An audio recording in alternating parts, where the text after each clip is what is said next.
Morning dear student. देखिए, पिछले कुछ क्लास से आप लोग का हम क्लास यूट्यूब पे नहीं ले पा रहे थे। अब आप लोग का क्लास चलेगा। जैसे आप लोग को हम एनर्जी तक पढ़ाए थे, वर्क पावर एनर्जी में हम एनर्जी तक पढ़ा चुके थे। उसके आगे आप लोग को बोले थे पढ़ाएंगे 11th का पार्ट, लेकिन नहीं पढ़ा पा रहे थे। बीच में कुछ काम पड़ गया था, घर चले गए थे, थोड़ा बीमार भी हो गए थे। अब फिर क्लास आप लोग का होगा। हम 11th और 12th दोनों का पार्ट लेंगे। तो अभी पावर की बात कर रहे हैं। देखिए, पावर है क्या, पावर कैसे काम करता है, ये सभी चीज के विषय में आप लोग को हम बारीकी से समझाएंगे। देखिए, वैसे तो आप जानते हैं पावर के विषय में वर्क जो किया जाता है और करने में जो टाइम लगते हैं, उसी दोनों के रेशियो को हम क्या कहते हैं, पावर कहते हैं। एक्चुअल में पावर दो तरह का होता है, एक एवरेज पावर होते हैं और दूसरा इंस्टेंटेनियस पावर होता है। तो एवरेज पावर जब भी डिफाइन होता है तो टाइम इंटरवल के लिए, और इंस्टेंटेनियस पावर जब भी डिफाइन होता है तो किसी पर्टिकुलर टाइम के लिए। तो देखिए, सबसे पहला चीज है पावर का डिफिनेशन। हम बात कर रहे हैं पावर, और पावर का डिफिनेशन देखिए क्या होता है, ध्यान से समझिएगा। Time rate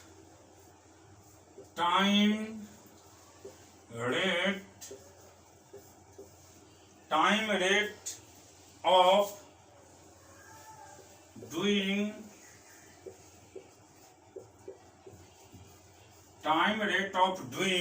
work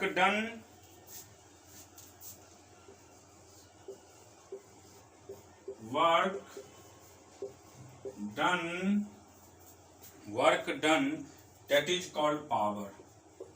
That is called power. इसी को हम लोग किसके नाम से जानते हैं, पावर के नाम से। इसको डिनोट किया जाता है P से। इट इज डिनोटेड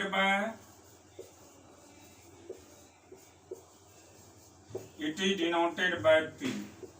इसको हम लोग P से डिनोट करते हैं। अब देखिए बाबू, पावर की बात करते हैं तो dW/dt कहिए या डेल्टा W/ΔT, इसको भी हम लोग पावर के नाम से जानते हैं। तो आप time rate of doing work done that is called power, इसको डिनोट करते हैं P से। और पावर का सिंपल फार्मूला होता है dW/dt या डेल्टा W/ΔT। अब देखिए, हम लोग यूनिट जानेंगे पावर का क्या यूनिट होता है, तो ध्यान से समझना होगा आप लोग को। पावर का यूनिट की बात कर रहे हैं तो देखिए, अब हेडिंग है unit of power. Unit of power. देखिए, यूनिट अगर पावर की बात करते हैं तो इसका यूनिट होता है वाट या हॉर्स पावर HP। या तो वाट होता है इसका यूनिट, या तो हॉर्स पावर होता है। अब देखिए, 1 HP की बात किया जाए, कभी कभी 11th के बोर्ड में छोटे मोटे एग्जाम में पूछ देता है, तो 746 वाट होता है। एक हॉर्स पावर की बात करिएगा तो 746 वाट होता है। इस चीज को भी ध्यान में रखिएगा कि एक हॉर्स पावर HP का मतलब 746 वाट होता है। अब देखिए, पावर दो तरह के होते हैं, 2 टाइप्स ऑफ पावर। हम बात कर रहे हैं पावर के टाइप के विषय में, तो ये दो तरह के होते हैं। तो 2 types of power, 2 types of power. 2 types of power. पहला है बाबू एवरेज पावर, और दूसरा है इंस्टेंटेनियस पावर। Instantaneous power. यही दो तरह का पावर आपको पढ़ना है। एक है आपका एवरेज पावर और दूसरा है इंस्टेंटेनियस पावर। एक एवरेज पावर है और दूसरा क्या है, इंस्टेंटेनियस पावर। अगर हम बात करते हैं एवरेज पावर के विषय में, तो एवरेज पावर जब भी डिफाइन होगा तो किसके लिए, टाइम इंटरवल के लिए। किसके लिए, टाइम इंटरवल के लिए। तो देखिए टू टाइप्स ऑफ पावर में पहला आप लोग को समझना है एवरेज पावर के विषय में। एवरेज पावर हम बताने वाले हैं। देखिए पहला है आपका average power. Average power, P average.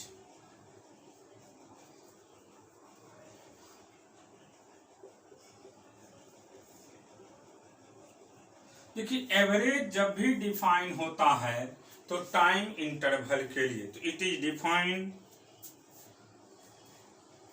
it is defined in any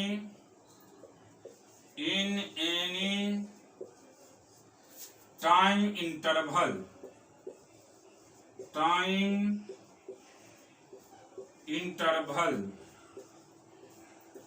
and it is defined in any time interval and it is equal to the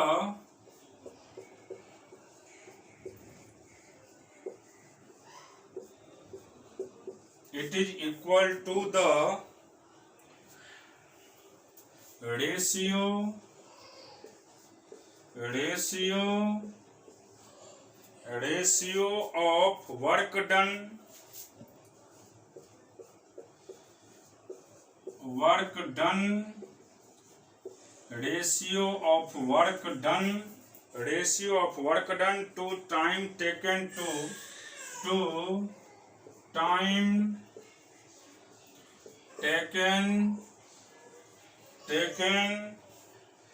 that work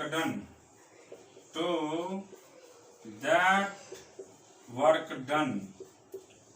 देखिए हमने लिखे हैं एवरेज, और आपको अगर कहीं कोई पूछ देगा एवरेज वर्ड के विषय में तो सिंपल याद रखिएगा, जब भी हम एवरेज की बात करते हैं तो ये हमेशा टाइम इंटरवल के लिए डिफाइन होता है। किसके लिए, टाइम इंटरवल के लिए। और हमने लिखे हैं it is define in any time interval. ये किसके लिए डिफाइन होता है, टाइम इंटरवल के लिए डिफाइन होता है। और इसका सिंपल वैल्यू होता है कि जो हम वर्क करते हैं और वर्क करने में जो टाइम लगता है उसी दोनों के रेशियो को हम किसके नाम से जानते हैं, एवरेज पावर के नाम से।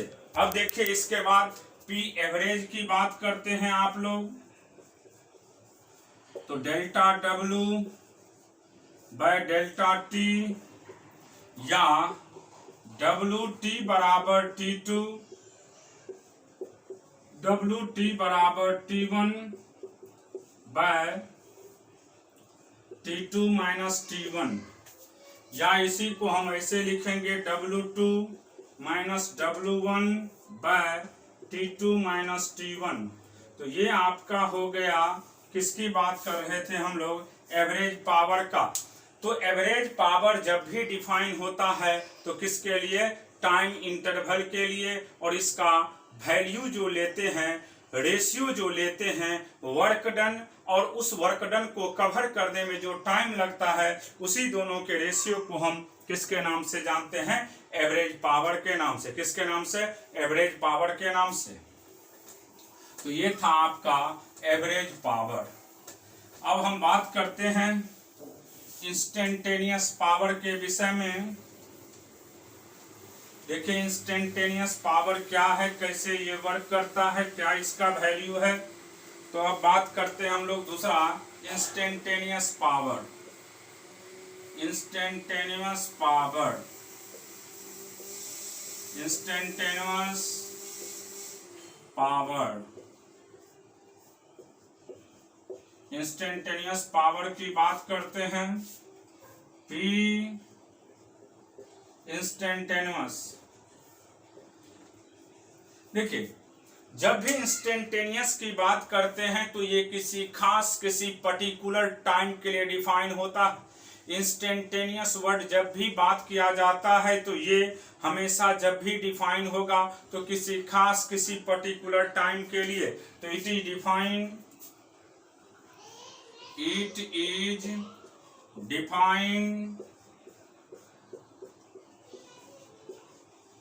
at any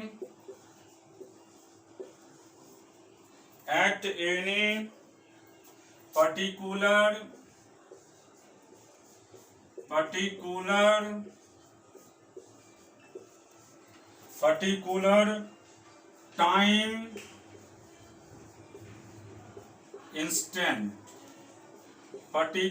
time instant, particular time instant, and it is equal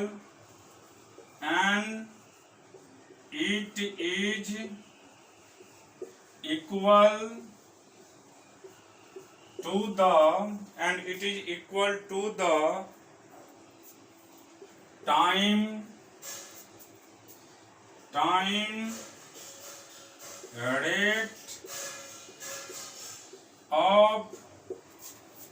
time rate of doing work done,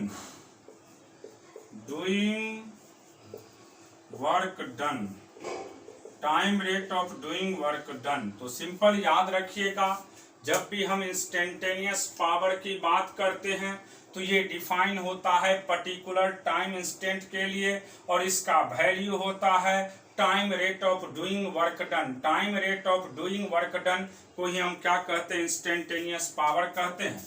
और इसका वैल्यू की बात करते हैं तो dW/dt होता है, या इसी को हम लोग F.V के नाम से भी जानते हैं, F.V के नाम से भी जानते हैं। तो सिंपल याद रखिएगा कि इंस्टेंटेनियस पावर की जब भी बात करेंगे तो ये आप रट जाइएगा, dW/dt होता है, और इसका सिंपल वैल्यू F.V भी होता है, F.V भी होता है। जहां पे F के विषय में जानते हैं कि F फोर्स है और V क्या है बाबू, वेलोसिटी। F फोर्स है और V क्या है, वेलोसिटी। F फोर्स है और V क्या है, वेलोसिटी। वेयर F बराबर फोर्स और V बराबर वेलोसिटी। F फोर्स हो गया और V क्या हो गया आपका, वेलोसिटी। तो ये हो गया आपको इंस्टेंटेनियस पावर। इंस्टेंटेनियस पावर की बात करिएगा तो इसी तरीका से हम लोग इसको डिफाइन करते हैं। ये याद रखिएगा, ये जब भी डिफाइन होता है तो किसी पर्टिकुलर टाइम इंस्टेंट के लिए, और इसका वैल्यू होता है time rate of doing work done, P बराबर dW/dt, F.V, F फोर्स हो गया, V वेलोसिटी हो गया। अब देखिए, इसका इंस्टेंटेनियस पावर का दूसरा डिफिनेशन भी है। ये जो अभी हम बता रहे हैं ये 11th में जो भी बच्चे हैं उसके लिए भी है, जो अभी 12th में जा रहे हैं उस सभी के लिए है, और टारगेट के जो भी बच्चे हैं वह भी सबको अच्छा से पढ़ लीजिएगा पावर के विषय में। दूसरा डिफिनेशन है इसका, और में देखिए दूसरा डिफिनेशन है time rate of change of kinetic energy, time rate of change of kinetic energy,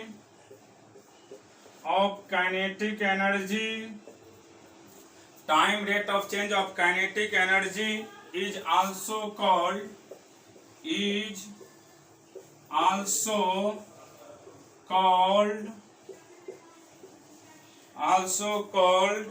the power।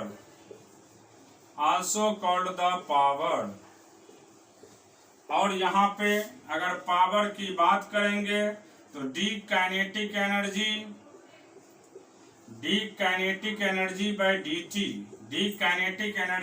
dt को भी हम किसके नाम से जानते हैं, पावर के नाम से।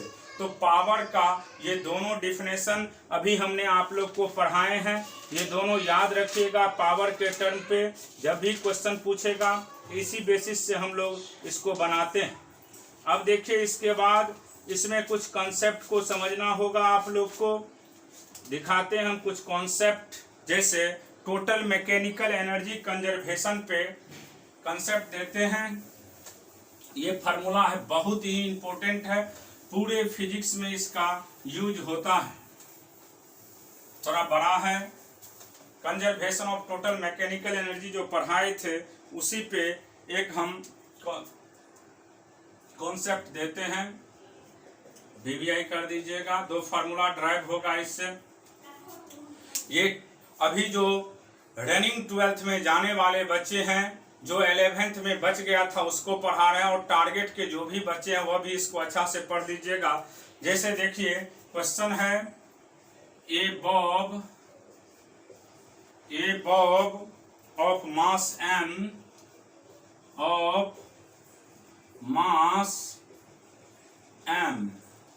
a bob of mass m is suspended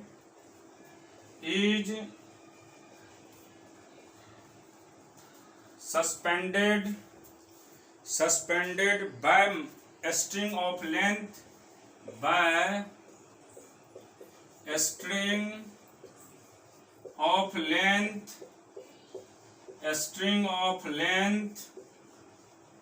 L. A string of length L. The string is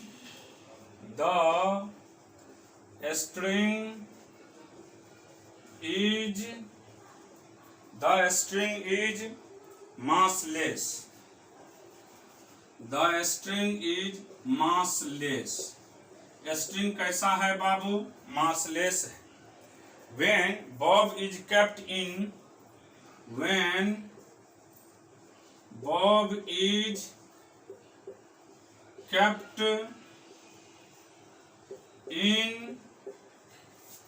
equilibrium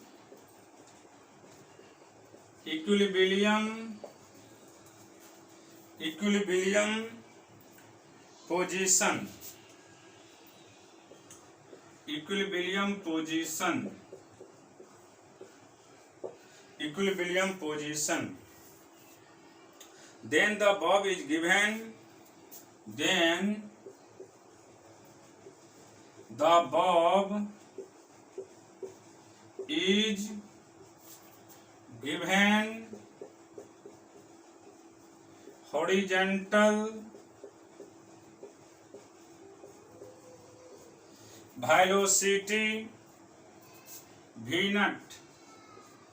Horizontal velocity v naught.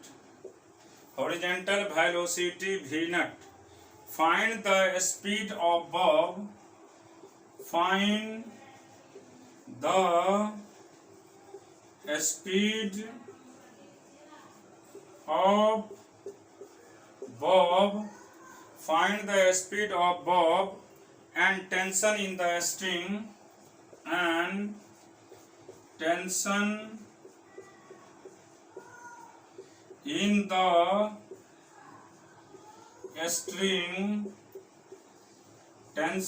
the string at any angular position theta.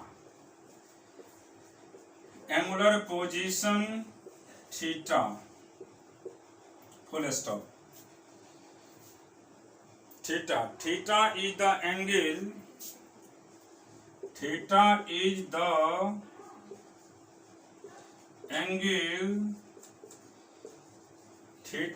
the angle made by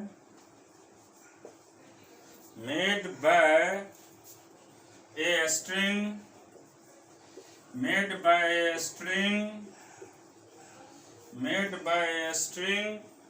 with vertical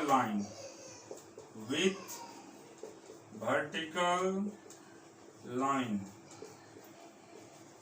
with vertical line. एक बार सब लोग question को अच्छा से पढ़िए, फिर हम समझाते हैं क्वेश्चन में क्या लिखा हुआ है और इसको कैसे बनाना है। देखिए बहुत ही इम्पोर्टेंट फार्मूला ड्राइव होगा। अभी इस फार्मूला को आप लोग हमेशा याद रखेंगे, क्योंकि इससे बहुत ज़्यादा से ज़्यादा आप क्वेश्चन को सॉल्व कर सकते हैं। ये मैकेनिकल एनर्जी कंजर्वेशन पे बनेगा। देखिए क्वेश्चन क्या कर रहा है, ए बॉब है। जैसे आप देखते होंगे कि मान लीजिए बॉब स्ट्रिंग सिस्टम पढ़ाए हुए हैं, 9th में भी पढ़े होंगे कि एक हम लोग क्या करते हैं, रस्सी से एक छोटा सा बॉब को लटका दिए हैं। A bob of mass m is suspended by string of length l, the string is massless. String जिससे बॉब लटका हुआ है उसका कोई भी मास नहीं है। When bob is kept in equilibrium position, initial time में बॉब कहाँ पे रखा हुआ है बाबू, इक्विलिब्रियम पोजीशन पे रखा हुआ है। आपके पास बॉब जो रखा हुआ है कहाँ पे, इक्विलिब्रियम पोजीशन पे है। उसके बाद क्या करा, then the bob equilibrium position, then the bob is given horizontal velocity v naught. जब इक्विलिब्रियम पोजीशन पे है तो उस समय में बॉब का हॉरिजॉन्टल वेलोसिटी v नॉट है। Find the speed of bob, आपको स्पीड निकालना है बॉब का और टेंशन निकालना है स्ट्रिंग का, जब वह एंगुलर पोजीशन कितना बना रहा है, थीटा। थीटा जो है एंगल मेड कर रहा है स्ट्रिंग विथ वर्टिकल लाइन के साथ। ये थीटा जो एंगल फॉर्म कर रहा है वह किसके साथ बाबू, वर्टिकल लाइन के साथ। तो दिखाते हैं हम फिगर के थ्रू। ये बहुत इंपॉर्टेंट क्वेश्चन है। इस क्वेश्चन के आधार से आप न्यूमेरिकल को सॉल्व कर सकते हैं, इसलिए इसको ध्यान में रखना ही पड़ेगा आप लोग को। दिखाते हैं हम। देखिए सबसे पहले ये एक सीलिंग है, ये सीलिंग है। अब इससे एक बॉब को हम लटका देते हैं यहाँ पे। ये जो है ये बॉब स्ट्रिंग सिस्टम है, यहाँ पे ये लटका हुआ है, इसका लेंथ l है। अब इसको यहाँ पे लाया गया है। जैसे यहाँ पे लाएंगे और ये जो एंगल आपको दिख रहा है, इस एंगल का नाम मान लो थीटा है। इसका हॉरिजॉन्टल वेलोसिटी v नॉट दिया हुआ है। अब देखिए हॉरिजॉन्टल वेलोसिटी v नॉट है और इसका ये लेंथ l है। उसके बाद मान लेते हैं यहाँ पे जब आया है तो इसका वेलोसिटी v है। ये इक्विलिब्रियम कंडीशन पे है। इनिशियली ये जो पोजीशन है वह इक्विलिब्रियम पोजीशन है, और यहाँ पे जब जाएगा तो निश्चित है, देखिए यहाँ पे ये l है, ये थीटा है, तो ये जो कंपोनेंट होगा आपको l cos थीटा होगा, l cos थीटा होगा। अब यहाँ पे आपको दो पोजीशन दिख रहा है। ये रिफरेंस पोजीशन मान लीजिए नीचे वाले को, और हम लोग इसको रिफरेंस पोजीशन मान लेते हैं। रिफरेंस लाइन या पोजीशन जो भी मानना है, इसको नाम 1 दीजिए और इसका नाम 2 दे दीजिए। जैसे ही ये पहले इक्विलिब्रियम पोजीशन पे था तो टेंशन 0 था। जैसे ही ये स्ट्रिंग खिंचाएगा इसमें टेंशन T डेवलप होगा। इसमें कितना टेंशन डेवलप होगा, T। मान लेते हैं ये हाइट आपको h है, ये कितना है बाबू, h है।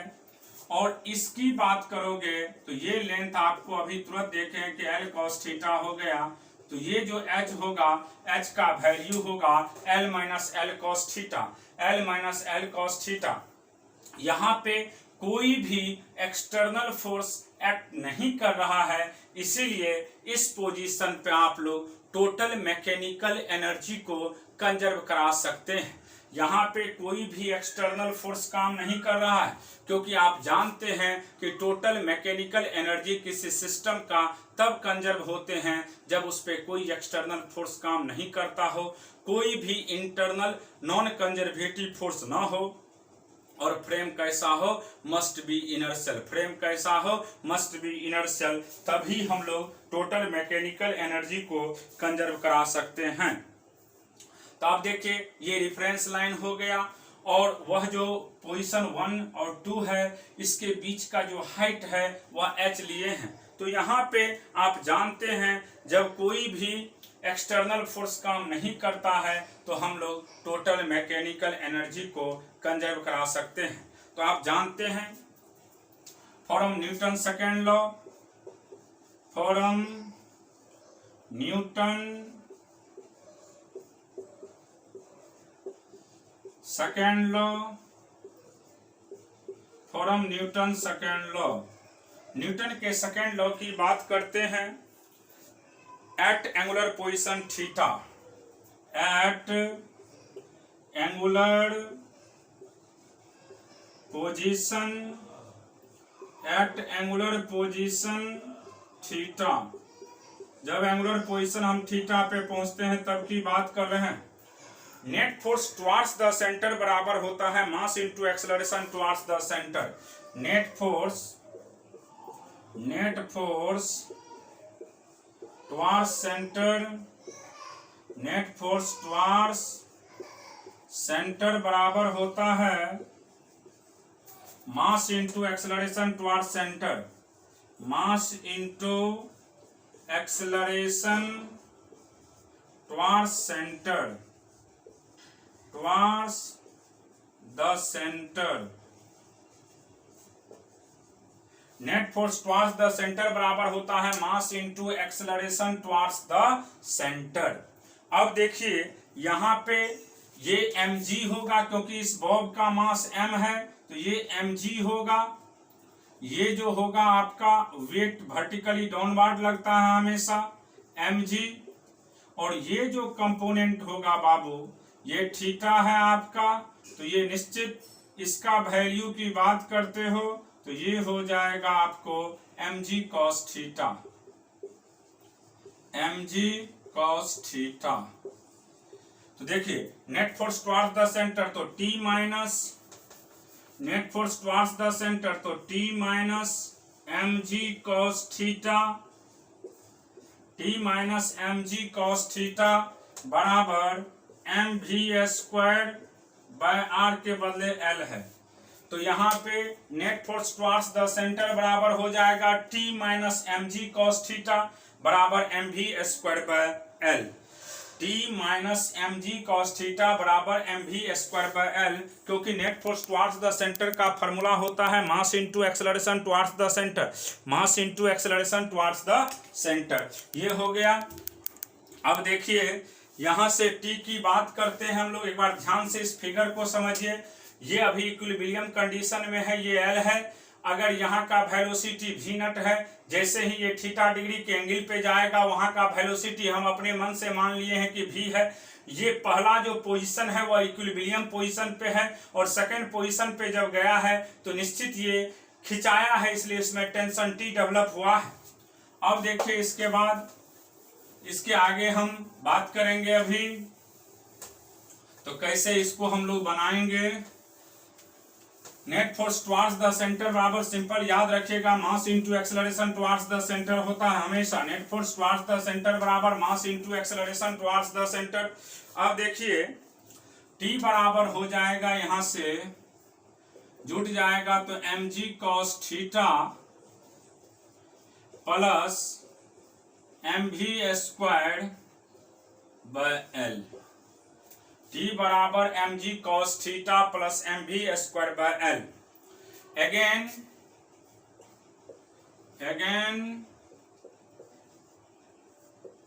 again from conservation of mechanical energy, from conservation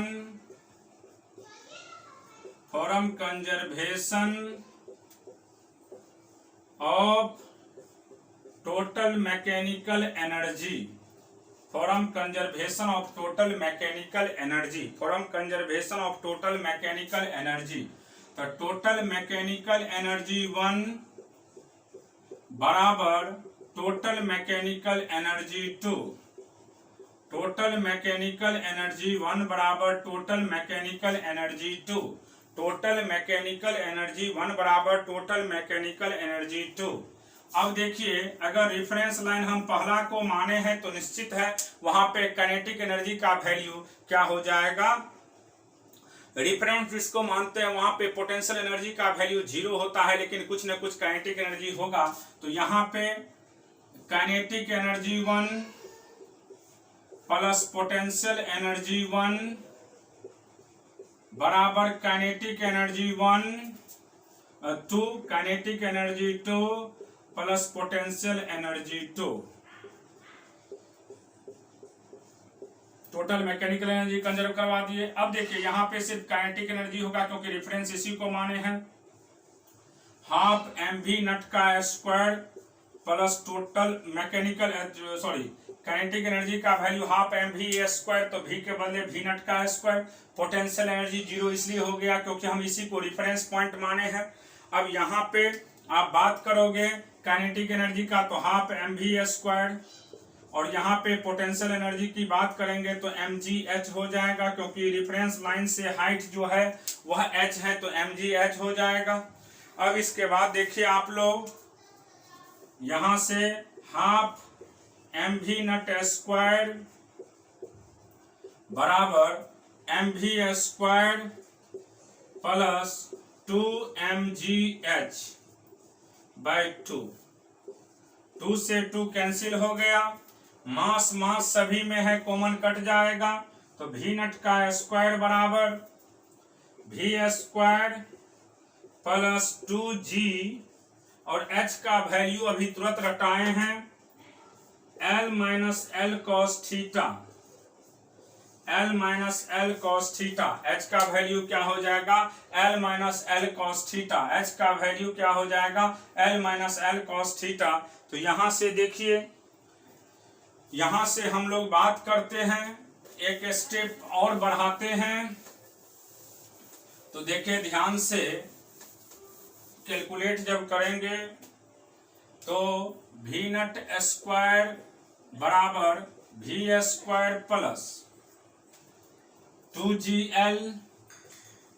2gl minus 2gl cos theta.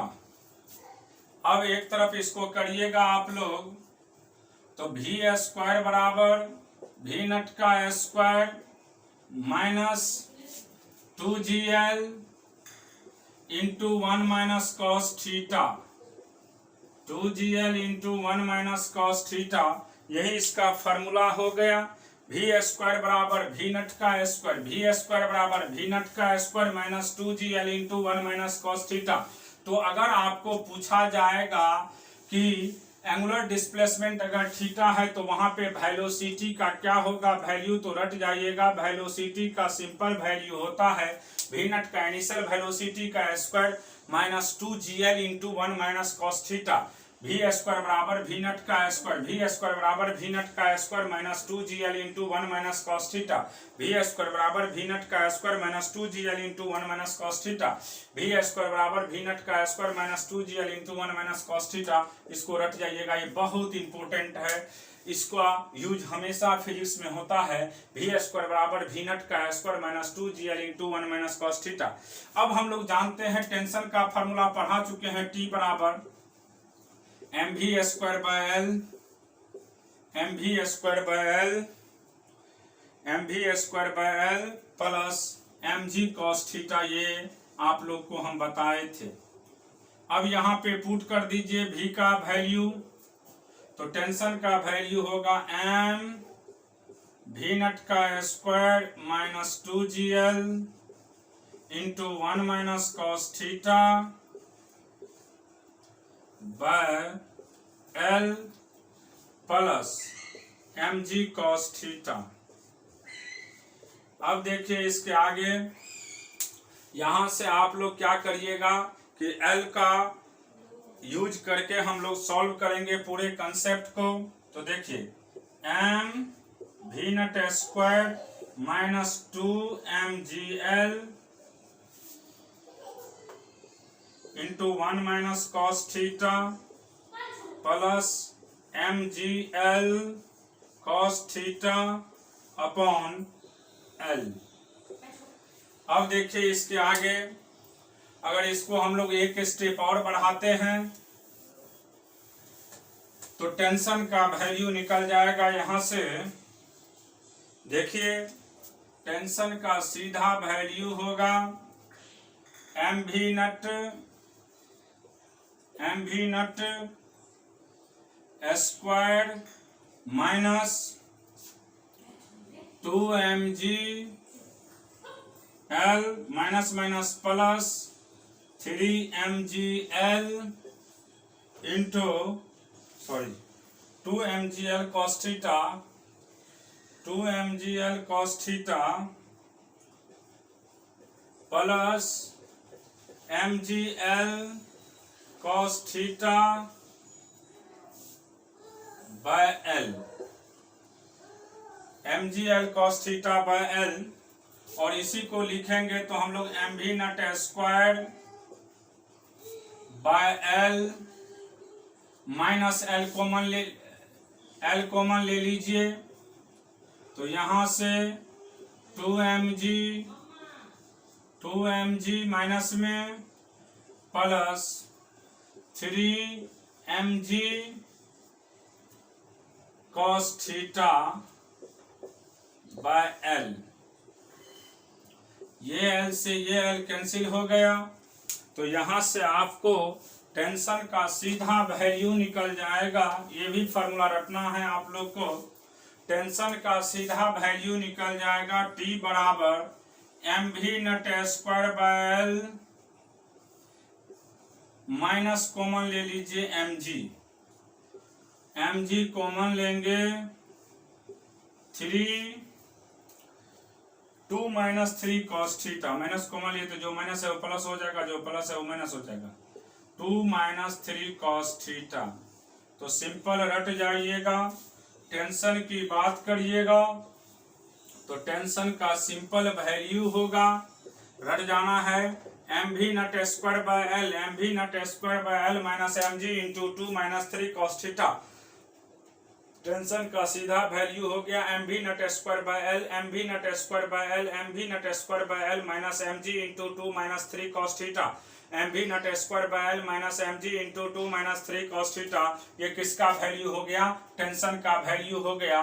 तो ये जो दो फार्मूला पढ़ाए अभी, वी स्क्वायर बराबर वी नट का square minus 2gl into 1 minus cos theta, और दूसरा पढ़ाए हैं टेंशन का फार्मूला T बराबर MV naught square by L minus mg into 2 minus 3 cos theta. ये दोनों फार्मूला को आप लोग रट जाइएगा। अगले क्लास में हम पावर पे न्यूमेरिकल करवाएंगे और इस पे भी न्यूमेरिकल करा करके इसको खत्म करेंगे और तब सर्कुलर मोशन के विषय में पढ़ाएंगे। बार बार हम बता रहे हैं कि जो अभी 12th में जा रहे हैं वह लोग भी इसको पढ़िएगा और जो टारगेट के बच्चे हैं वह भी इसको पढ़िएगा, क्योंकि सर्कुलर के बाद हमें कोलिजन पढ़ाना है, कोलिजन के बाद रोटेशन पढ़ाना है, ताकि 11th का पोर्शन भी खत्म होते चले जाए और 12th का भी होता वो आगे हम लोग बढ़ते चले जाएंगे। आज सभी लोग, चाहे वह 12th वाले बच्चे हो जो 12th में जा रहे हैं या टारगेट के जो भी बच्चे हैं, ये दोनों कंसेप्ट को अच्छा से लिख लीजिएगा। अगले क्लास में इस पे भी न्यूमेरिकल और पावर पे भी न्यूमेरिकल करा करके इसको खत्म करेंगे। तब उसके बाद हम लोग अगला टॉपिक जो है आपका सर्कुलर मोशन उसको पढ़ाएंगे और तब जा करके कोलिजन सब पढ़ाएंगे। ठीक है, आज यहीं तक पढ़ करके पूरे क्लास को ठीक से लिख लीजिएगा आप लोग, कोई डाउट नहीं होना चाहिए मेरे हिसाब से। कहीं भी किसी भी पॉइंट पे कोई दिक्कत नहीं होगा। ध्यान में रखिएगा जितना भी कंसेप्ट अभी पढ़ाए हैं